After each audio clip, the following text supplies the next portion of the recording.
fitting in and belonging are not the same. To fit in, there is a measure of like molding, of changing, of morphing, of hiding who we are to look like the in-group. Whereas belonging is much more substantial. It is showing up in the fullness of who we are, then extending that to other people, like saying like, you are safe here, you belong.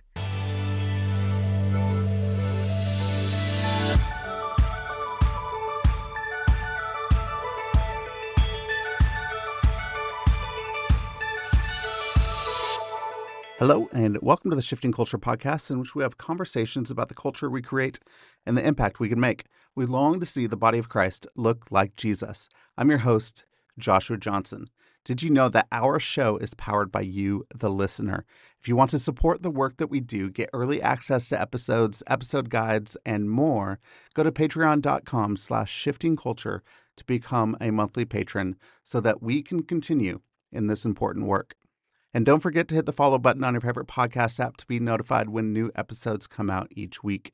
And go leave a rating and review. It's easy. It only takes a second, and it helps us find new listeners to the show. Just go to the show page on the app that you're using right now and hit 5 stars. It really is that easy.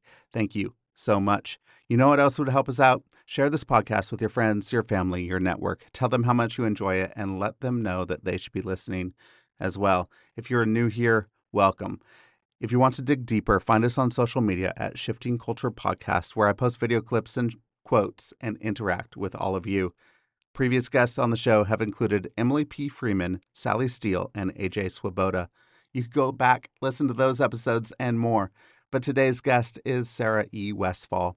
Sarah is a writer, speaker, and host of the Human Together podcast. Her previous work includes serving as director of community for online writing groups and as a student development professional on college campuses. She is the author of The Way of Belonging, Reimagining Who We Are and How We Relate. Sarah lives in Indiana with her husband, Ben, and 4 sons. I have a great conversation with Sarah around belonging, identity, and community. Sarah shares her personal journey of finding belonging through vulnerability and authentic connection rather than external performance. We discuss how to cultivate belonging through contemplative practices, empathy, humility, and asking open-ended questions. We also address the challenges of loneliness and isolation and offer tips for overcoming feelings of not belonging through small acts of connection and relationship building within existing communities. So join us as we find a path to belonging. Here's my conversation with Sarah E. Westfall. Sarah, welcome to Shifting Culture. Excited to have you on. Thank you for joining me. Oh, thank you so much for the invitation. I'm grateful. What's your story of belonging in your life? Can you just start to walk us through who you are and your journey with belonging? You know, belonging is a question that I've carried for a really long time. I am a firstborn from a high-achieving family. And so very early on, and a lot of this was because of my personality. I think it had to do with where I grew up in the world and the church culture I was in at the time. But a lot of my desire for belonging, I tried to meet that through performance and achievement of trying to fit in and often traded being seen for being known. And so it was almost like, hiding in plain sight in a lot of ways. But that only worked for me for so long because what happens with the spotlight is the spotlight will fade, and that high of achievement, that momentary recognition, it wears off. And so realize that I was always kind of grasping for this belonging outside of myself, hoping that it would just be up there on the horizon in the next place or maybe the next person, that maybe that settledness I would find up ahead. But, it was never there. And there was nothing I could do to manufacture that on behalf of other people. So, about 13 years ago, we went through a pretty shattering experience in that we had the death of our son. We found out halfway through the pregnancy that he had a life-limiting illness or a life-limiting diagnosis. And so we knew that he would not live long outside the womb. That season just felt like I was falling, perpetually falling and falling and falling. And I had all of the independence, all of the achieving, like mattered nothing in that grief. Like there was no pull yourselves up by your bootstraps in that season. And I began in the most raw, weakest moments of my life to begin to really see two things. One, what it looked like to allow people close to the unvarnished versions of myself, and also to experience the presence of God in a way that was enough, that I didn't need to do or be anything else. And that really began to shift not only my sense of belonging, but the questions that I was asking around the topic. That same story happened to my friends, and it's the thing in the middle of that is I know that we struggled for a while with infertility, and it took a long time to have a child. And my wife is very similar, is high achieving, and so am I. So the questions I think asking God during that time is, look, I've done this, I've done this, I've done this. Why don't I get a healthy baby? Right. Right? Why don't I get this? Because I have done this. How do you reckon with that during that time when you are in that place of, hey, I've done this, I've done this, I've done this? Right. You know, that's a huge piece of my story. I remember one day, I was still pregnant with our son Carter, who passed away. And I look out the back patio window and saw a neighbor who was also pregnant at the time smoking. That was not what to expect when you're expecting said to do. And I remembered this just rage well up inside of me and asking God, just so angry, like I did everything right. And she's the one who gets to bring her baby home from the hospital. I was beyond angry. Angry doesn't seem like a good enough word. And I think my level of anger in that moment and the gentleness that I felt God in his response to me, because I was asking, why me? And he was like, why not you? Which I didn't love that at first, but the gentleness with which I sensed the response, it was like a mirror in that moment that I began to see how much my sense of worth was tangled up in my work, in my appearance, in doing the right things, quote unquote. That really began to unravel not only my own achieving ways, but really that maybe God was different than who I thought he was, What a gift to have a space. I'm not saying that the death of your son is a gift, but to have a space of saying, hey, my worth is found in what I do, to move it towards now saying, oh, my worth is in who I am, that God has made me worthy because of who I am at the beginning. And it doesn't matter the stuff that I do. So how do you start to transition into that? How do you find your identity in being with God and knowing who he says you are more than what you do for him or what you do to achieve? Yeah. I think a lot of that is ongoing. I don't know if we come to a complete place of arrival with that, but it is a continued learning.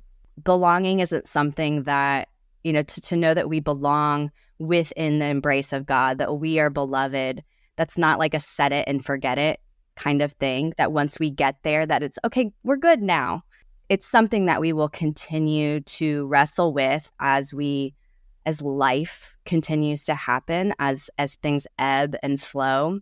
But I think that some of the things that have been helpful to me in this process, things that I continue to have to go back to in my own postures and spiritual practice. First and foremost, paying attention to what it is that is rising up within me and being able to name those things. And partnered with that is also the need for silence and solitude. And not like, these long, I have 4 boys, and the silence and solitude is slim around here. Yeah, I'm sure it is. And so, but it is still essential. And so trying to find ways to work it into my normal rhythms of life where I can have space to name what it is that is causing the discontent, what is causing the sense of loneliness, of that ache, of feeling like things don't fit. Because there's a lot of reasons, there's a lot of underlying things that could be under there. But I think that the more we peel back those layers, what we find beneath it is that divine welcome that was embedded within us from the beginning, that imago Dei that says you are, made in the image of a divine and communal God. And that is within all of us. But sometimes we still have to peel back quite a few things to get there. The first few years after our son passed away, I had a really hard time with some of the spiritual practices that I had before, like reading the Bible. I really struggled with that, just both from a capacity standpoint, because I was just wiped, and also from I don't know what to do with this standpoint. And I really sensed God's invitation in that season. Like there was just one verse that kind of hung over me, and it was just that be still and know that I am God.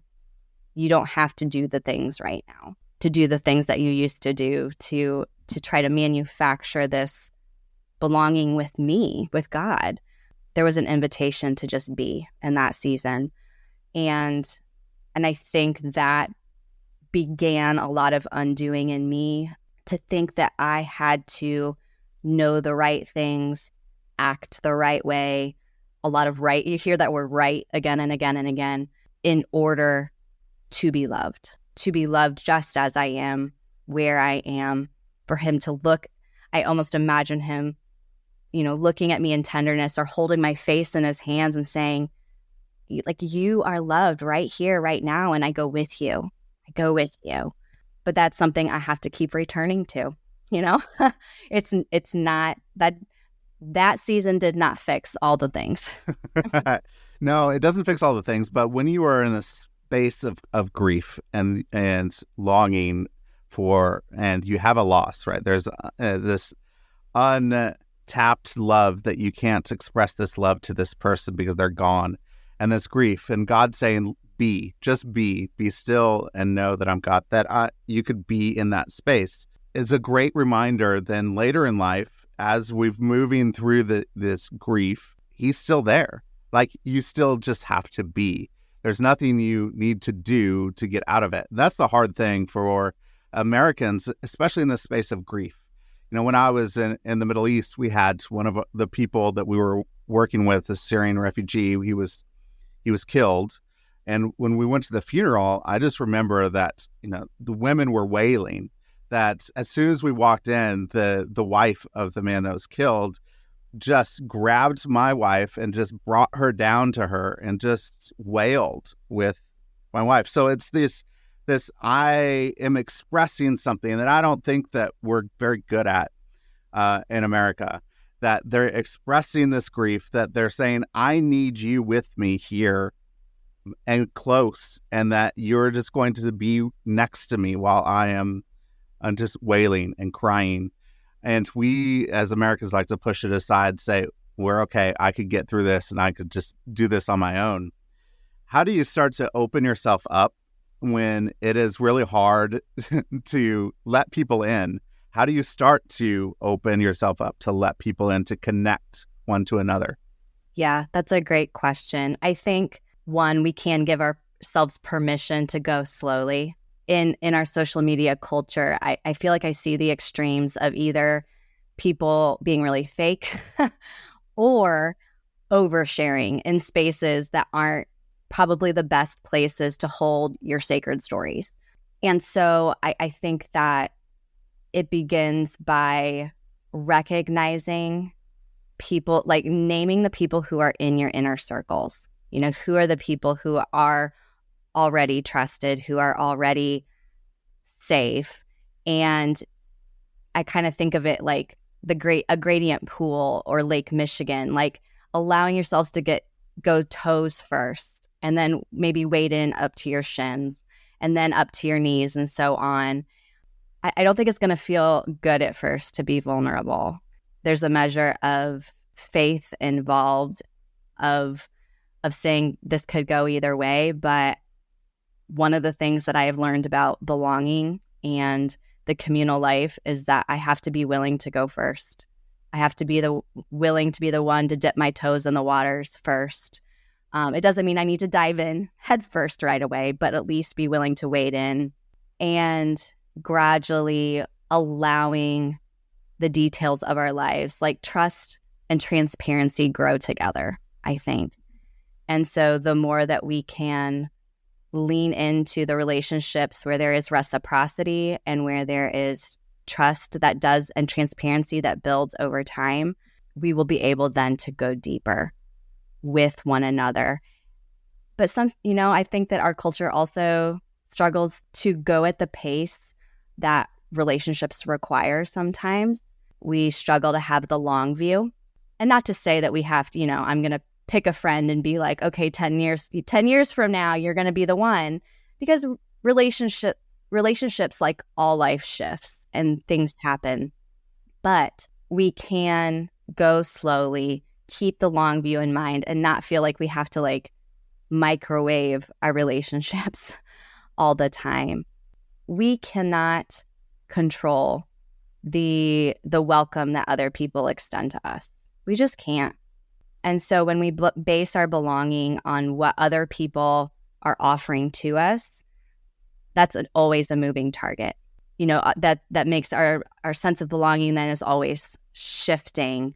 Whereas what we do have agency over is the worth that is embedded in our bones, that, going back to that Imago Dei, the image of God that is within us and the God who is always with us. So finding that there.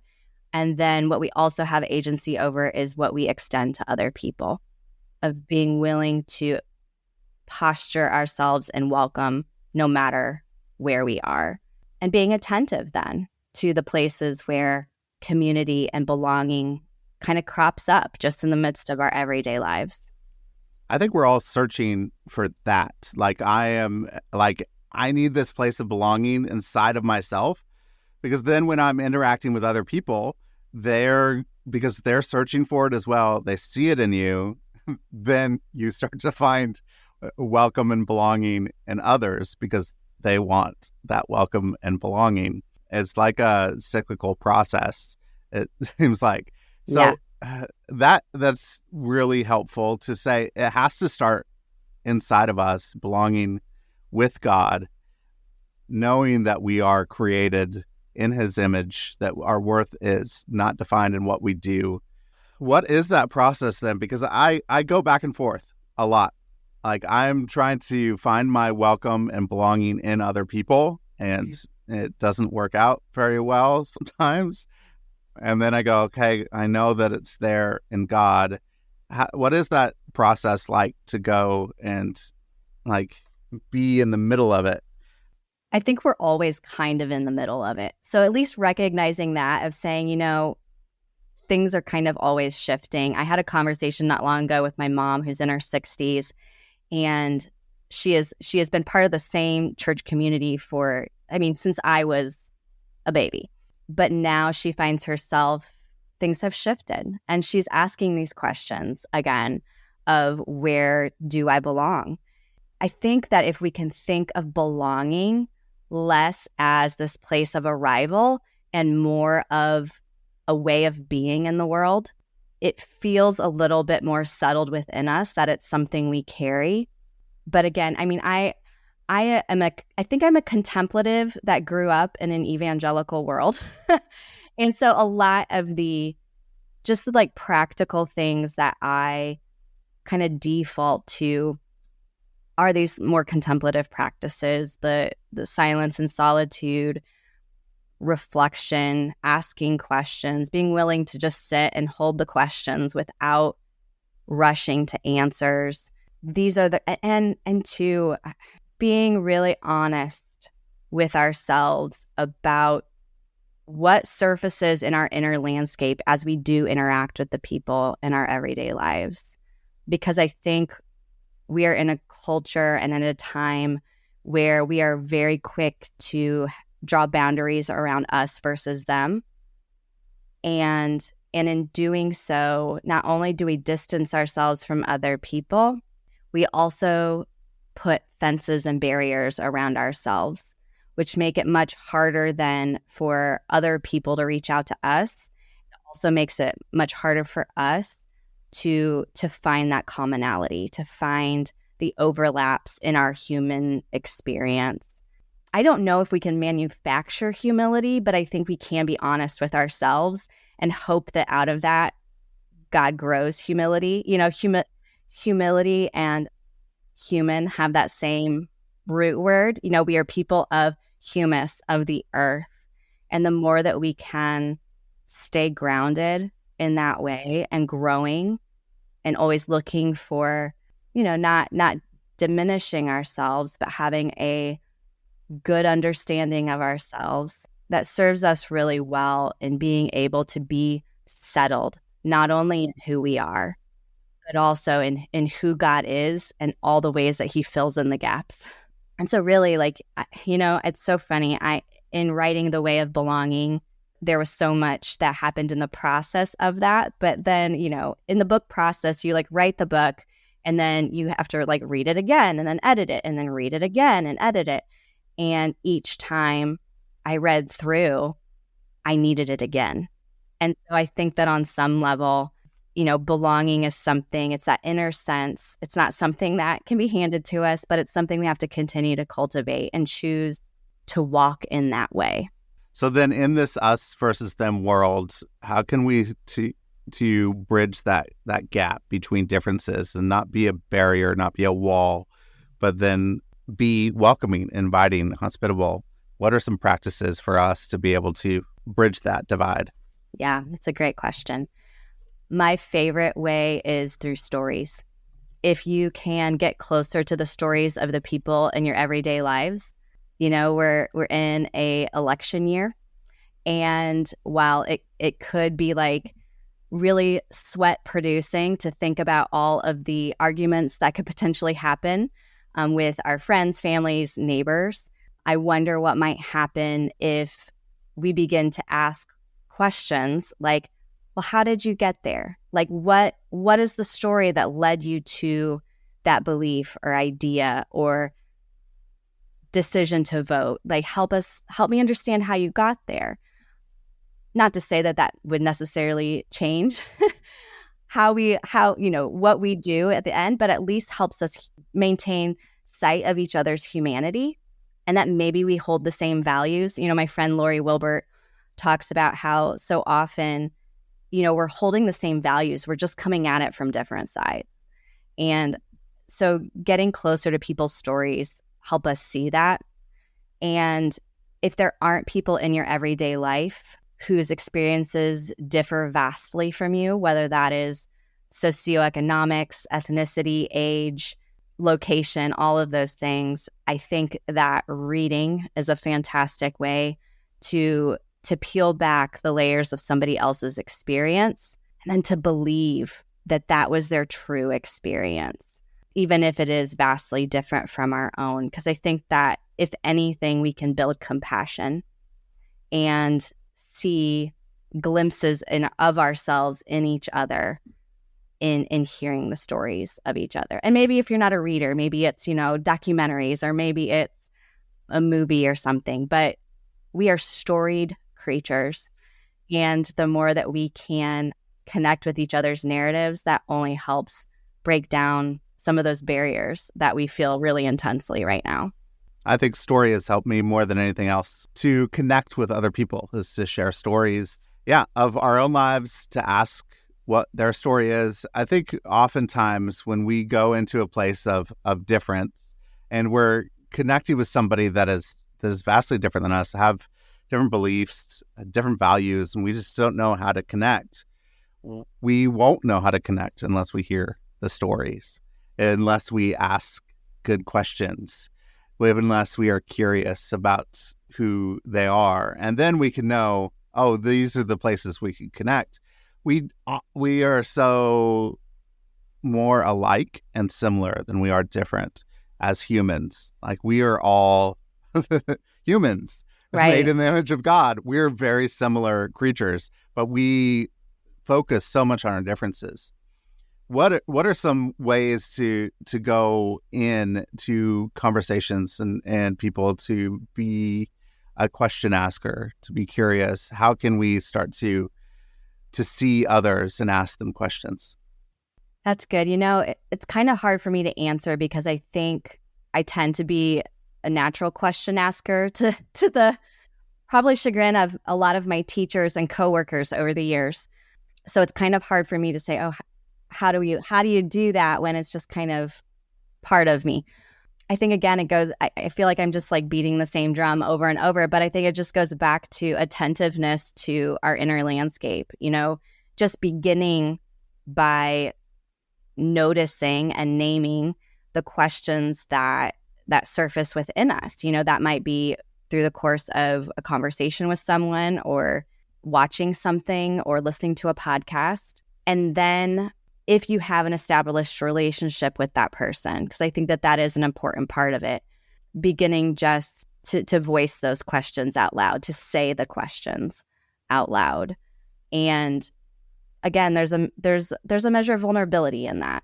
Often like to be seen as experts more than question askers. And so there's humility just in asking the question. But I think that there's so much room for us to have commonality in our questions. And so paying attention to them, naming them, and then finding people within our existing relationships to ask those questions and begin to explore those together. I say this with my boys all the time, because I'll be like, you really need to ask for forgiveness to your brother, and like, I'm sorry. And I'm like, okay, tone matters. The way we say things matters. And so being attentive to the tone, being attentive to the way that we ask questions, in that they're open-ended and not leading, in that we're not being aggressive, or, we all know those questions that have asked of us when we're like, we get defensive, so trying to diminish the defensiveness in our question asking, and just being willing to kind of go slowly, and always giving people permission to say, you don't have to answer this. Like, if you'd rather not say, then don't. How do we sort of excavate our own agendas or biases while we're asking questions? I know growing up evangelical, there's a lot of things my agenda when I am asking people questions is to bring them to Jesus. Like, this is what we have to do. Like, it's our job. It's our duty to do that. How do we start to say, oh, why can't I just ask a question because this is a fellow human and I'm curious and I walk with them? How could we start to think about our agendas and biases? Well, I think that, like, recognizing them, and even, I relate so much to what you said about growing up in a culture that I always felt like I had to, like, eventually manufacture this conversation to turn into this, like, Jesus. How can I insert Jesus into this conversation? When I think that when we are asking questions out of love and empathy and demonstrating the fruits of the Spirit in our interactions, I think Jesus is already there, and we don't need to do a whole lot more. And I think that in doing so, trusts that God is there that he is alive and active and loves that other person far more than we realize, just as much as he loves us. And it's something I'm still kind of trying to undo in myself, but I think as much as we can, diminishing the mindset that says it all depends on us. It all, or I have to say, again, that rightness, I have to say the right thing, when really we are called to love. We are called to love God with the fullness of who we are as much as we can, and we are called to love other people in the same way. And to me, that's really freeing in the midst of these conversations, because I don't have to have an agenda to love. Very briefly, at the very beginning, you talked about as we're belonging to a God who is also communal. There's this communal aspect of belonging. And when we're in groups of people, often there are people that are lonely in the midst of a crowd. They're not connected. They don't feel like they belong. How does this all work? How do we get belonging for a community, communally? What does that look like? Yeah. I love that you're asking all these how questions, and I'm like the least prescriptive person. Well, that's good. We don't have to be prescriptive. No. And I think, but values and principles will go a long way to help us live these things out. Yeah. Well, let me tell you what I do, because I think that is the most, that is what I can speak to, and what has been incredibly helpful to me in those like group settings, whether that is, church or a book club or the PTA, whatever that looks like. I am one of those people who probably feels most alone in a crowd. I'm an introvert. Small talk is not generally my jam. And so I can tend to like really cave in on myself in those types of situations. And what I have to do personally before I even enter that space is to become, is kind of reattach myself to the God who is already with me. And I just, pray very simply, like, help me to be a person of welcome.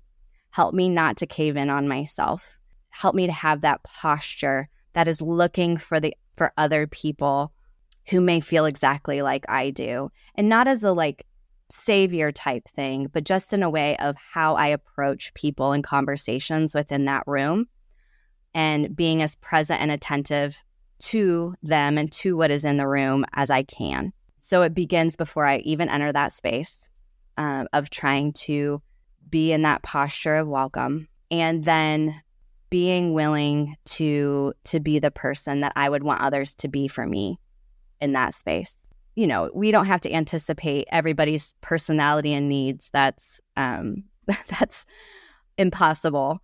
But I think that what is common amongst most of us is that we want somebody who's really going to listen, to give each other our full attention as much as we can, not be glancing at the phone or looking around the room or learning each other's names, or admitting, hey, I'm really not good with names. I might have to ask you again. I do that almost every Sunday when we go to services at church. I meet someone new and said, I will ask you again next week. Forgive me now.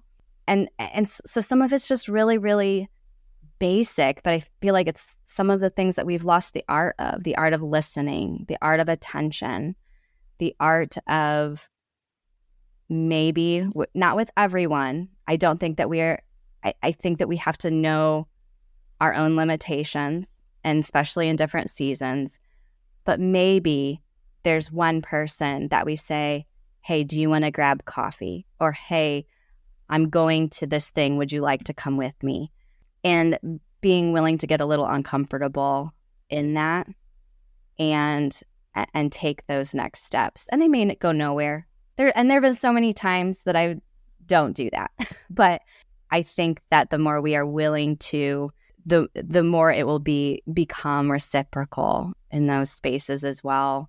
To be in the presence of someone who just wants to know who you are and who asks good questions.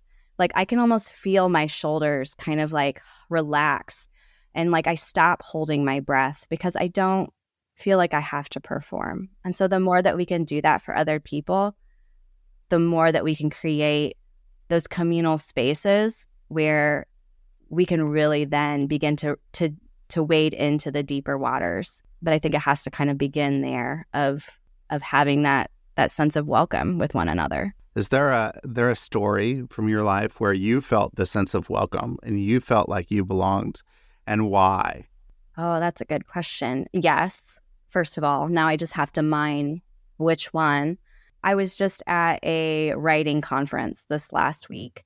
There's something about being in a room with others who are wrestlers of words like myself, that is not everyone in the world. Like, not everyone processes life through words. And so having that shared commonality this last week was really great. But I'm thinking of one particular evening. I was in an Airbnb with about 4 other women, and we'd all been kind of coming and going. We didn't necessarily do everything together at the conference, but we came back that evening and all of us got into sweatpants. And throughout the course of that day, I'd had a lot of small conversations with lovely people, but that was really depleting for me. So that evening we were able to sit and to slow down. And, I just remember, like, again, that sense of just being able to, like, I think the longer we were there, the more I kind of sunk down into the couch, just because I kept becoming more and more comfortable, because not only, we were just chatting about the conference, but it began to then chat about life and about things that we were carrying at home and questions that we were wrestling with, having nothing to do with the writing life.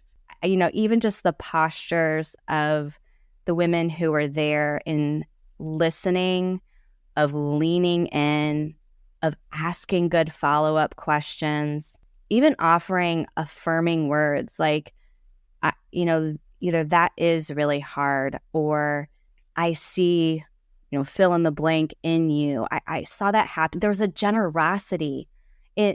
Writers could very easily be competitive with one another, especially when it comes to publishing and other things. And what I experienced in that room was generosity, a giving. There wasn't a grasping. And it was really beautiful. And it made me feel welcome to bring the fullness of who I am and to let my guard down. I could remember those moments that I've had in my life, and it's really helpful because I'm pretty good at masking up in different situations and pretty good at being a chameleon. Like, as I'm in this group, I could form and fit in this specific group. And I'm in another group, I could form and fit in that group and make myself look like I belong. Is there something that you have done to help you take those masks off, to say, hey, this is who I am, and I'm still not trying to perform? I mean, this is the thing that we've been getting at this whole time. Yeah. But I think this mask analogy for me has helped go, okay, when am I actually putting on the mask? When am I taking it off? And how am I going to do that? One thing that has been incredibly helpful to me is to differentiate between authenticity and transparency. So authenticity is being who we are, being true to ourselves. But transparency is how much of ourselves we reveal. And we do not have to, my goal is always to be authentic with people, but not necessarily fully transparent with all people, because I do think that there are circles of belonging. It's okay to have different types of relationships with different people, because again, transparency builds with trust over time. If I'm going to get prescriptive, that's the only one I have.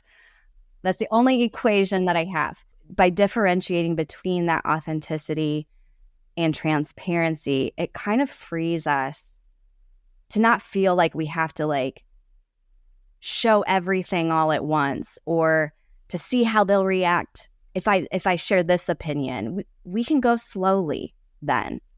We can be true to who we are, or sometimes be silent because we're not sure if we're safe enough yet to say that, and that's okay. But it doesn't mean we're not being true to ourselves, to being authentic. maybe we're just not ready to be fully transparent. And so helping differentiate between those things is really helpful. For me, age just continues to be helpful to me. I'm in my 40s now, and, the gray hairs are coming in all wild. I feel like I'm just continuing to settle a little more in my skin and to own who I am. And so some of that just happens with time and noticing and naming and saying, well, this is what we have to work with. So there's a settledness that happens with that.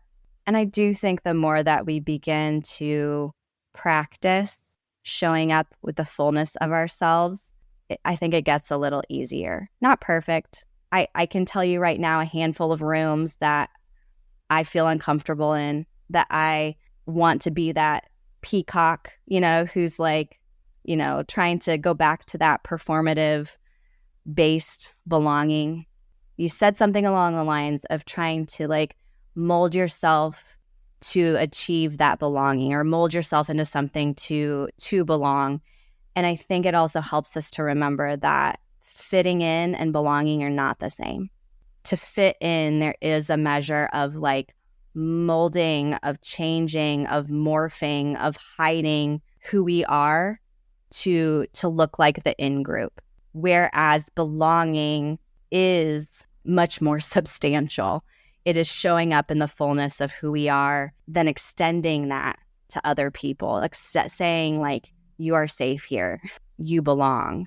And so it helps to differentiate just between our definitions of those as well, of saying where are the spaces where I really truly belong and where are the ones that I feel like I need to like put on a different jacket or, smile a certain way or laugh at the certain jokes in order to belong. And let me say too, I'm going to take the pressure off of all of us to say that we all do that.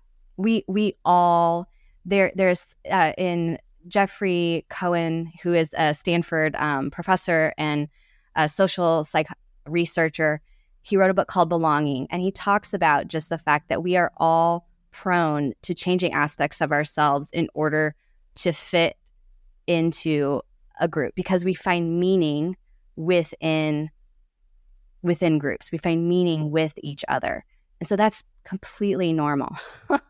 I think it's just learning to recognize it and when it is healthy, when it promotes wholeness, and when it doesn't. We're in this space, and especially in America, where there's a lot of depression, there's a lot of anxiety, there's a lot of loneliness. We have a loneliness epidemic, and the longing of our heart as humans is to belong, is to be seen and known and loved into space for who you are and not in what you do and not in your performance. And I think we have gotten to this place of trying to fit in so much that we've lost sight of who we are. What would you say to the people, because there are a lot of people right now who don't feel like they belong? What would you say? What are some steps, or what's an encouragement to people that they feel like they don't belong? If there's anything that we have in common right now, it's that. So maybe we begin there by just saying, you're not alone in your loneliness. I've read most of the Surgeon General, their research that they did this last year. And, in this conversation, you and I are in this conversation right now, and the odds say that one of us has felt lonely recently. Listen, for me, it's most days at some point during the day. And so normalizing the fact that we all experience that. And I think it's helpful to also reframe loneliness. Sometimes I don't love the fact we've called it an epidemic because it feels like a disease. It feels like something that is wrong with us, when I think what loneliness is actually doing is trying to reveal something very good about us, longings for and desires that are God-given. But so often, it still hurts. It's an ache. There's a lot of ache there.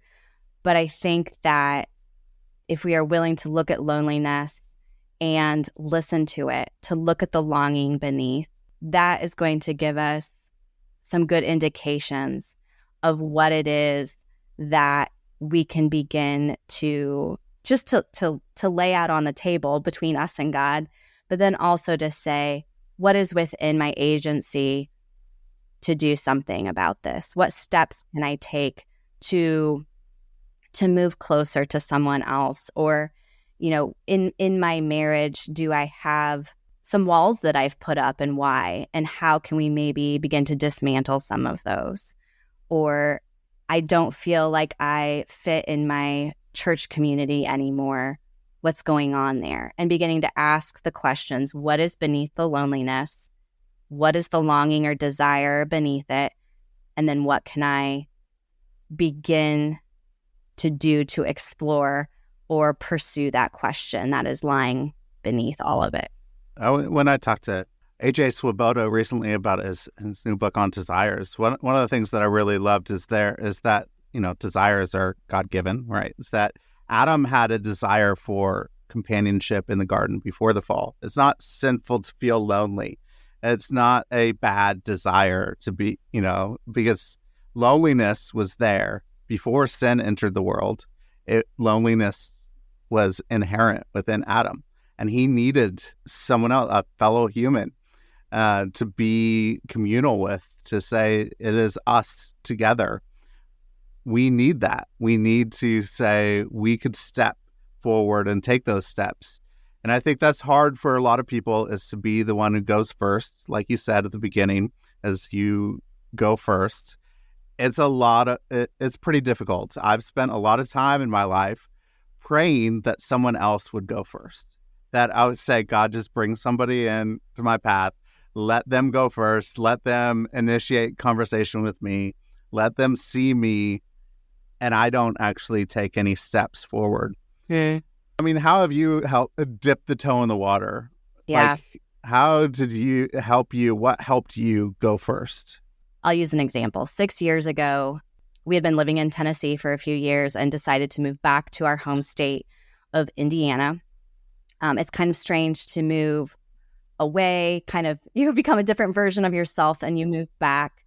And so moving back was, I've really struggled to find my people, but I knew that I wanted to be one who moves toward other people. And so I decided to start what we now call Supper Club, and invited about 4 or 5 other women at the time. And it was super simple. Once a month, we eat dinner together. We have a few questions that we know ahead of time we're going to ask each other. And we just eat and we talk together. And that's been going on now for 4 years. It took me 2 years to start the club, by the way.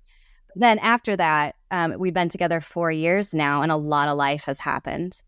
And, we only meet together once a month. It's not like we're in each other's lives every day, but a lot of life has transpired and a lot of trust has been built. And so trying to find those kind of things, and maybe it's a book club. Maybe it doesn't have to be like necessarily overtly spiritual or overtly, and it might be too. It might be, volunteering to host a small group, or it might be some of those things as well. Maybe it's also just noticing that your neighbor takes a walk every day about the same time you do, and you say, hey, do you want to walk together? And so just noticing and being willing to just try, and being open-handed with that. Some things will flop, and even our supper club, who has been at the table has shifted a little bit over the years. Some of us have remained the same, but there has also been freedom to say, this can also be a season. And if it's time for you to go, that's okay too. Finding ways that work within your current life. Like, we don't have to step outside the life we are already living, but look for ways to just take one step closer to other people where we already are. Well, Sarah, this has been fantastic. I just have a couple of quick questions at the end. Absolutely. One, if you go back to your 21-year-old self, what advice would you give? You do not have to try so hard. It is funny because I turned 21 6 days before we got married. And so I carried so much angst about getting things right, doing things right. And I just want to take her by the hand and say, you can breathe. You don't have to try so hard. Yeah, that's good. Anything you've been reading or watching lately you could recommend? Oh, yeah. Yes. I have been reading Emily P. Freeman's How to Walk into a Room, The Art of Knowing When to Stay and When to Walk Away. I feel like her book, I'm not all the way through it, but already I can tell it's going to be a really good friend to my book on the shelf, because I think that some of the natural next questions when it comes to belonging is the places that we do choose to be within, or the places that we are within, we don't choose, but we still have to figure out how to be in that room. And I find that her story and her questions that she offers within the book are really helpful for us in discerning some of those underlying questions that we might carry. Mm-hmm. Yeah, that's a great recommendation. I love Emily's book. It's fantastic. It's helped me a lot. Your book is beautiful. It is well written, and it is lovely, and it is something that it meets a deep longing and need that we have as humans. And so I just really hope that a lot of people go out and get your book and find belonging in God and their worth and their value and who they are and with one another. How can people connect with you, get your book? Where would you like to point people to? Yeah, probably the one-stop shop would be my website, saraewestfall.com. I had to sneak that E in there because there are a million Sarahs in the world. I was born in the 80s, so most of us were Sarahs. So saraewestfall.com. And from there, you can find ways to find The Way of Belonging, the book, and Human Together, which is my podcast and Substack. And I feel like my website is like the airport, and you can, hop on a terminal or flight from there. Perfect. Yeah. Sounds good. Well, Sarah, this was a wonderful conversation. Thank you for opening yourself up. Thank you for sharing some of your story of feeling like you have only done things out of your worth, and your identity was found in what you did, but then you finding it that you are valuable and you are worthy because of who God made you to be, that you have found belonging and connection with other people, that you've had to take the first step to move forward towards people, to start a supper club, to do other things, that you have found these practices that have helped you, like silence and solitude, even when you do have 4 crazy boys in the house. So thank you for this conversation. I really enjoyed it, really enjoyed connecting with you. So thank you. Absolutely. You too.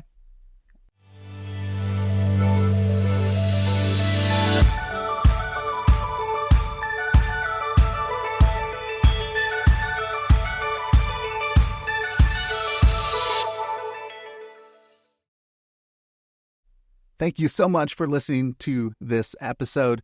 If you want to see more episodes like this, go to patreon.com/shiftingculture and become a monthly patron of the show. You can help us produce more episodes so that we can see the body of Christ look more like Jesus. If you become a patron on patreon.com/shiftingculture, you will get early access to episodes. You will get episode guides. You will get bonus shows, hopefully, and more. So go to patreon.com/shiftingculture and become a monthly patron. Also, leave a rating and review on Apple Podcasts. It really helps us out and helps us find new listeners to the show. And just go and share this podcast with your friends, your family, your network, people that you think would enjoy it as well. Thank you again for listening to the show. I hope you have a great week.